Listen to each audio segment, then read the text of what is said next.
हूं तो मेरा दिल गदगद हो जाता है कि मुसलमान और इस्लाम सही दिशा पर है, जो सही इस्लाम को प्रस्तुत कर रही हैं। और ऐसे मौलानाओं को देखता हूं तो मुझे लगता है कि कैसे ऐसे आतंकी विचारधारा के लोगों को हम बुला सकते हैं, जो कि महिला बुर्का नहीं पहनेगी, हिजाब नहीं पहनेगी तो उसको गोली मारकर दफन कर देंगे, अपनी दोनों बेटियों को भी दफन कर देंगे। और ये मौलाना बेशर्मी से उस कातिल का सपोर्ट कर रहे हैं। और एक जो मुस्लिम बहन जो कि कह रही है इस्लाम का सही स्वरूप प्रस्तुत कर रही है, इमरान अजहरी साहब सुन तो लीजिए, आप बोल रहे थे तो वो नहीं बोल रहे थे। अजहरी साहब जब आप बोल रहे थे तो वो नहीं बोल रहे थे। मतलब इस्लाम में सिर्फ आपको ही बोलने का हक है। क्या बात है, अब आप आगे कहने के लिए अजहरी साहब जब आप बोल रहे थे तो फैज खान नहीं बोल रहे थे।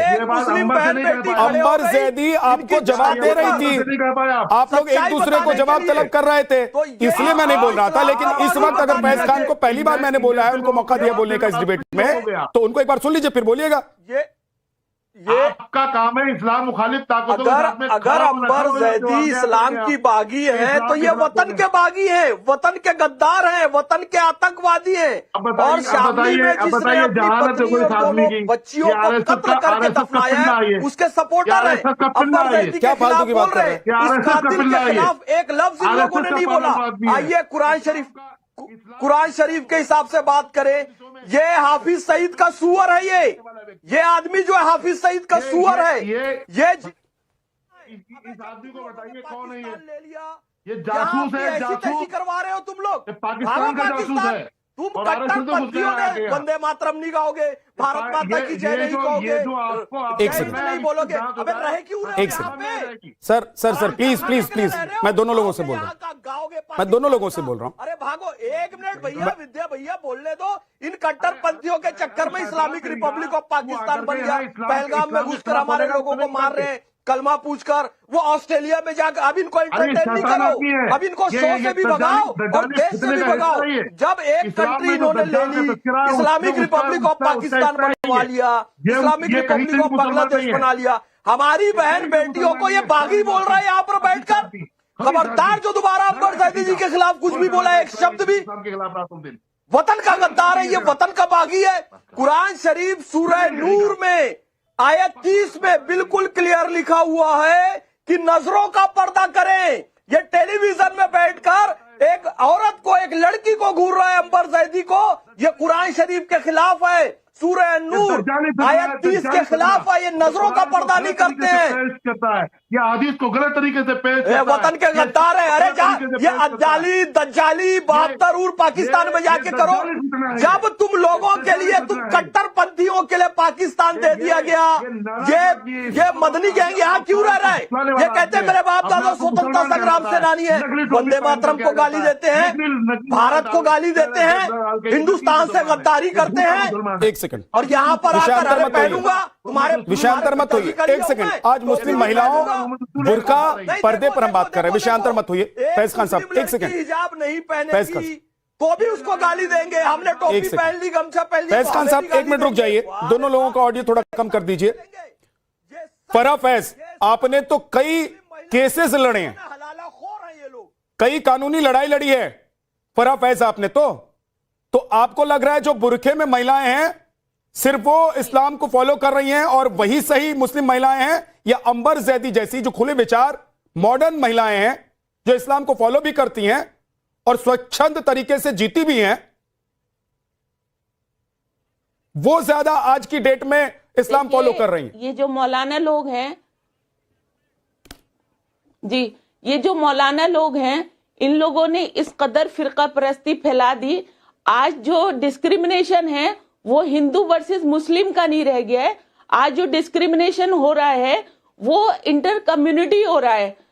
जो लड़कियां हिजाब नहीं पहन रही हैं, जो स्कार्फ नहीं लगा रही हैं, वो अपने आप को कमतर महसूस करती है, रादर देन दैट उस लड़की के जो अपने आप को कवर किए हुए है। भले ही चाहे नॉलेज वाइज वो लड़की कमतर है जिसने सर ढका हुआ है, उस लड़की के जिसका सर खुला हुआ है, पहली बात। दूसरी बात ये है कि बुर्का पहनना ना पहनना ये मेरी चॉइस है।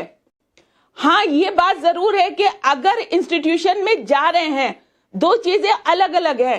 पहली चीज बुर्का, दूसरी चीज हेड स्कार्फ। तो हेड स्कार्फ से अगर आप सर कवर करके कॉलेज में एंट्री कर रहे हैं कोई मसला नहीं है, बशर्ते कि आपका मुंह ढका नहीं होना चाहिए। आप क्लास में मुंह ढक करके बैठ जाएं, सिर्फ आपकी आंख नजर आए, आप कैसे आइडेंटिफाई होंगे कि आप उसी क्लास के स्टूडेंट हैं? लेकिन सिर्फ बात आइडेंटिफिकेशन की नहीं है। जावेद अख्तर ने एक बहुत अच्छी बात कही है कि भाई आपके कपड़े डिग्निफाइड होनी चाहिए जी, और वो चाहे वो कोई भी धर्म का व्यक्ति हो, किसी भी धर्म और समाज से आता हो, डिग्निफाइड होना चाहिए। जावेद अख्तर जो कह रहे हैं वो कह रहे हैं कि भाई ऊपर वाले ने हर किसी को एक चेहरा दिया है, शक्ल दी है, और उसको ढकने के लिए आप लोग जिद पर अड़े रहते हैं। मौलाना जिद पर अड़े रहते हैं। यहाँ विद्यानाथ जी यहाँ बात स्कूल के डिसिप्लिन की हो रही है। आप स्कूल का डिसिप्लिन खराब कर रहे हैं। आप जा रहे हैं शक्ल को ढक करके, यहाँ चेहरा दिखाने वाली बात नहीं है, यहाँ स्कूल के डिसिप्लिन को खराब करने वाली बात हो रही है। आपने उस लड़की के दिमाग में इस्लाम के नाम पर इतनी वहशत और दहशत भर दी कि वो लड़की मुंह खोल के क्लास में बैठते हुए कंफर्टेबल नहीं होती, वो इनकॉन्फिडेंट रहती है, कॉन्फिडेंस नहीं आता उसमें।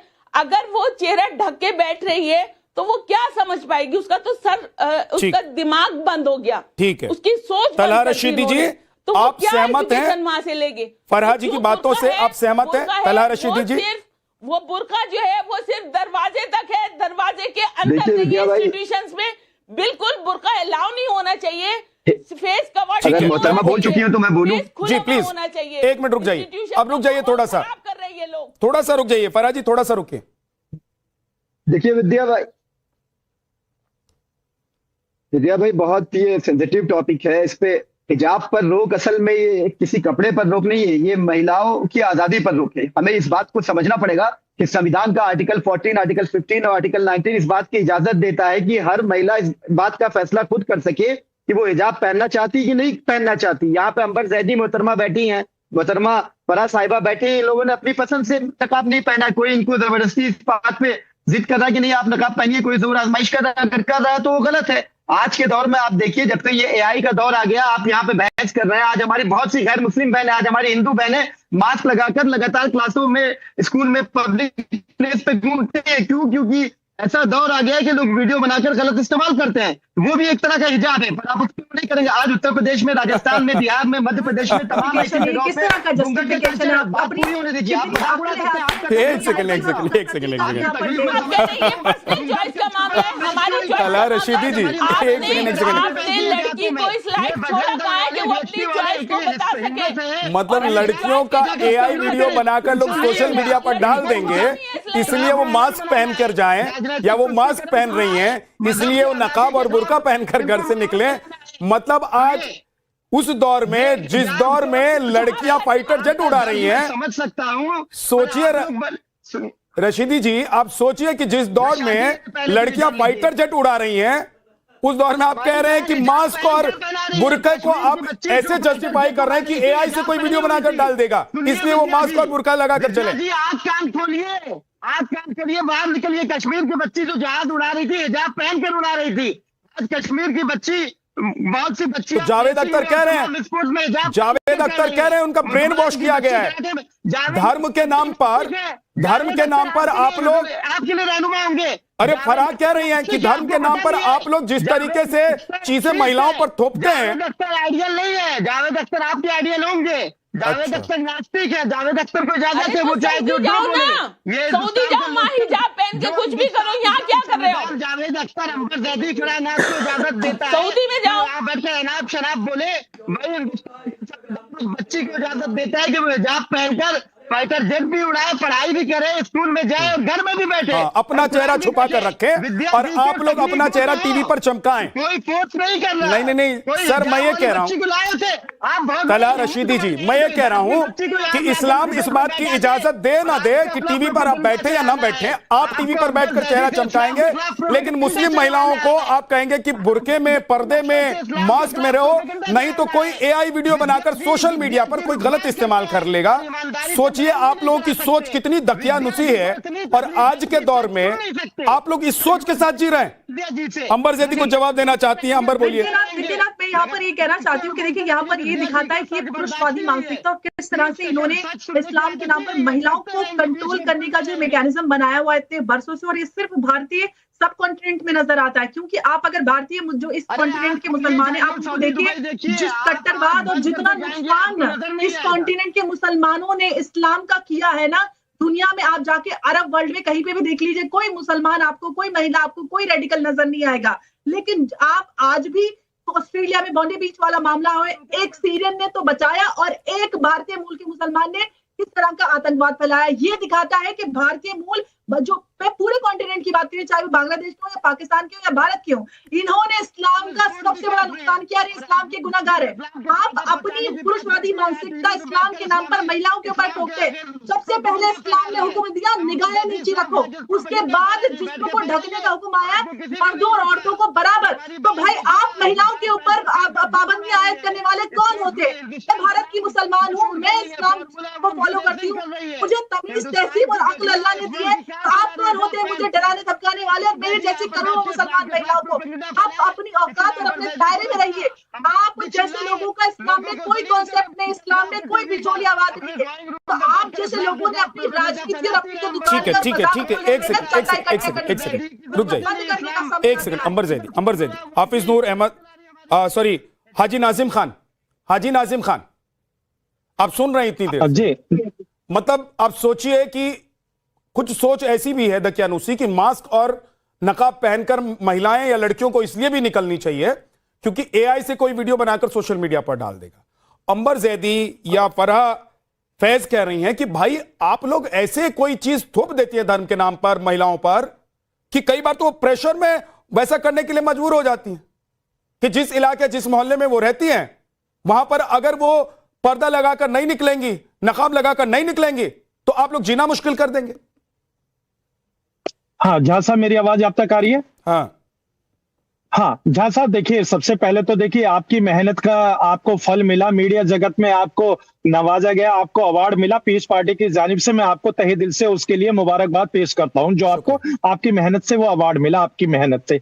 और रही बात यहाँ पर, एक मेरी आपत्ति है झा साहब, आपत्ति मेरी यहाँ पर यह है क्योंकि आप ही के पैनल पे ये कहा गया कि इन्हें देखिए किस तरीके से महिला मुंह ढक के जाती है गलत काम करने के लिए। तो देखिए मेरी आपत्ति है, यानी कि यहाँ पर हिंदू बहनें भी अपना मुंह ढक के चलती है, मास्क लगा कर चलती है, उन महिलाओं को भी कहीं ना कहीं टारगेट करा गया। यहाँ पर मेरी आपत्ति है, उस आपत्ति को मैं दर्ज कराता हूँ। और दूसरी बात ये, हमारी बहन बेटियां इस्लाम की शहजादियां है, उसी तरीके से जिस तरीके से हिंदू समाज के अंदर हिंदू बहन बेटियां उनकी देवी के रूप में पूजनीय है, पूजा जाता है हिंदू बहन बेटियों को, उसी तरीके से मजहब इस्लाम के अंदर इस्लाम के शहजादियां कहा गया है बेटियों को। लेकिन यहाँ पर जिस तरीके से पंडित पुजारी कथावाचक से सुना है, आपने कभी पंडित पुजारी कथावाचक से सुना है कि अगर हिंदू महिलाएं अपने घर से बाहर निकले तो नकाब लगाकर निकले, नहीं तो हाजी नाजिम खान या कोई भी उनको देख लेगा तो उनका धर्म नष्ट हो जाएगा,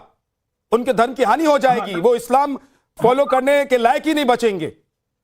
आपने सुना है कभी? देखिए दूसरी बात ये, आखिर मुस्लिम बहन बेटियों को ही क्यों निशाने पर रखा जाता? बिहार की एक घटना सर, आप ही लोग तो रख रहे हैं ना। For more of such videos, do like, share and subscribe to ET Now Swadesh.